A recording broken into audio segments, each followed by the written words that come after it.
Denmark में schools और यूनिवर्सिटियों में बुर्के पर पाबंदी लगाने की तैयारियां की जा रही हैं। मंसूबे को मुतवाज़ी मौशरों का नाम दिया गया है।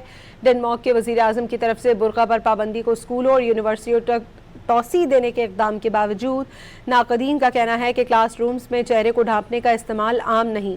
मुमकिना तौर पर अब हुकूमत कई ऐसी कानून साजी की तजवीज़ पेश करेगी जिन्हें इंतख़ाबात से कबल मंजूर नहीं किया गया था। डेनमार्क में स्कूल्स और यूनिवर्सिटियों में बुर्के पर पाबंदी लगाने की तैयारियां की जा रही हैं। मंसूबे को मुतवाज़ी मौशरों का नाम दिया गया है।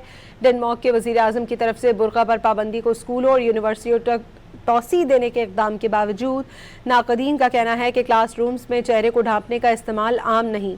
मुमकिना तौर पर अब हुकूमत कई ऐसी कानून साजी की तजवीज़ पेश करेगी जिन्हें इंतख़ाबात से कबल मंजूर नहीं किया गया था। डेनमार्क में स्कूल्स और यूनिवर्सिटियों में बुर्के पर पाबंदी लगाने की तैयारियां की जा रही हैं। मंसूबे को मुतवाज़ी मौशरों का नाम दिया गया है। डेनमार्क के वज़ीर आज़म की तरफ से बुर्का पर पाबंदी को स्कूलों और यूनिवर्सिटियों तक तौसी देने के इक़दाम के बावजूद नाक़दीन का कहना है कि क्लास रूम्स में चेहरे को ढांपने का इस्तेमाल आम नहीं। मुमकिना तौर पर अब हुकूमत कई ऐसी कानून साजी की तजवीज़ पेश करेगी जिन्हें इंतख़ाबात से कबल मंजूर नहीं किया गया था।